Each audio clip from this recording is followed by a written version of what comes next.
So this class is for SYJC, SP students, that is secretarial practice. I'm Professor Pratima Patkiya taking this class for you. Now, in the last class, we were talking about, in our previous classes, about capital, finance, yes, management of finance. We need to know that in an organization, we require capital, yes. And in our previous class, we studied about fixed capital requirement. So in a business, we need to know that the fixed capital along with the working capital is the total volume of capital that we need in our business. Yes. Now for this, we need to understand, in the previous class, we understood about fixed, right? Capital required for fixed assets. Huge investments required by the company for fixed assets. So capital requirement is much large. Now when we talk about working capital, now what is working capital? It is to carry out our day-to-day business activities, the money that we require for our daily necessities in an organization. Now for this, any business firm need to estimate what is the working capital requirement. Why it is necessary? It is necessary because we need to have smooth functioning in our business activities, right? For example, a firm may require raw material. Yes, it needs to stock up the raw material for making finished goods. So, the company or the firm or the organization is in need of working capital for its raw material. Yes? So, in that case, the volume of capital that any organization requires is the total of fixed and working capital. Now, for example, any business needs to understand its capital requirement, fixed capital requirement, and working capital requirement. Very much important. Now, working capital, when we talk about, it means the cash required. Now, sometimes there are urgencies or unexpected expenses in an organization. So, for that reason, working capital is required. Sometimes overhead expenses are there to run the business, like, for example, accounting fees, advertising, legal fees, interest to be paid, insurance to be paid, traveling expenses, telephone bills, repairs, rent to be paid, taxes to be paid. So all these come under the requirement of working capital. So the capital that is invested over here is known as working capital for our day-to-day activities. Now, according to Gerstenberg, what he tells us that the excess of current assets over current liabilities. Now, when we see the capital invested in the assets, we refer to them as working capital. Now, sometimes over here, the excess amount that is utilized for current assets over current liabilities, this definition is given by Gerstenberg for working capital. He also tells this as net working capital or circulating capital. The other two terms given by him are net working capital and circulating capital. Now, another J.S. Mills gives us the following definition.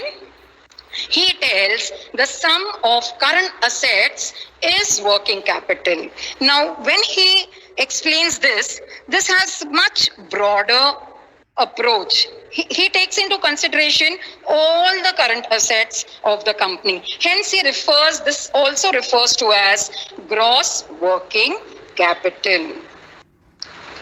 So, working capital, for what purpose it is used? For building up inventories. When we talk about inventories, we mean we are talking about the stuff that is required by the company in an organization for making its finished products. So the raw materials, the things that are required in an organization for doing the business, all that, to build up that stock You need to have money, right? So working capital is requirement of the capital for having the raw materials in an organization.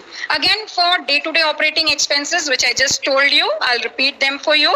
Like for example, the organization need to do some advertising, the organization need to pay legal fees, it has to pay the telephone bills of the management, it has to carry out certain repairs, it has to pay certain rent or taxes, or it has to incur some traveling expenses. Suppose if the manager wants to have a meeting with other personnel in some other organization, he need to travel. So all those expenses can be borne by the organization. Hence, working capital is required at a larger scale by an organization. Again, for finance receivables, whenever we require money, we need to understand what is our requirement, and accordingly the organization should provide. The finance manager plays a very important role over here. Whatever requirement is of the production department or the transportation department or of the advertising department, any department whatsoever in an organization, if they require certain money to carry out their task, then the finance should be receivable by them. Whenever there is a demand, it should be supplied by the organization. Then only smooth functioning is possible in an organization. Yes, so now we will understand another aspect of working capital. Let us understand the cyclic flow of working capital. Students, we are on page 6 of the textbook. You can see the orange box out there in the textbook, those who have the textbook. Okay, this is about on page 6. We are going to talk about the additional information about cyclic flow of working capital. Now, if you understand any organization or firm, what does it do? It has its operations such as production, distribution, packaging, transportation. So all that stock, all the inventories, raw materials are collected or done by the various departments by discussing everything. The finance manager discusses with the board of directors and he plans for the execution of the things.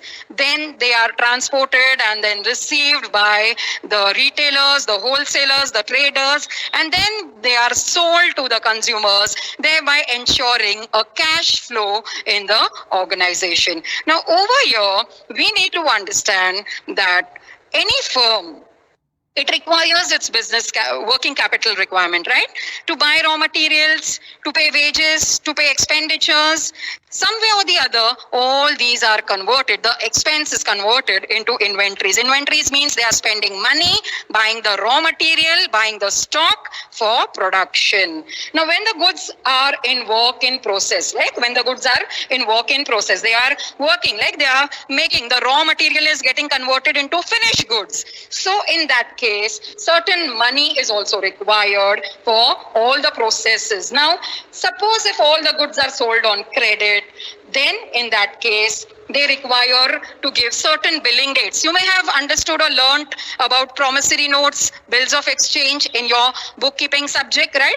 So similarly over here, the finance manager has to understand the requirement of cash in the organization. So when cash is collected, again when the goods are sold, the money comes back in the organization, cash is received. This cash is used to pay off the creditors, to pay off the income tax, to declare dividend to the shareholders, and this cash is again used for the operations in the business organization. So in a way, the capital is utilized in this cyclic flow and then comes back to the company. Now, when there is profit, this profit can be invested by the company for expansion, diversification, for research purpose. Yes, so any money coming to the organization is always advantageous for the organization as it helps to plan its future activities, its future financial transactions to the organization, right? They can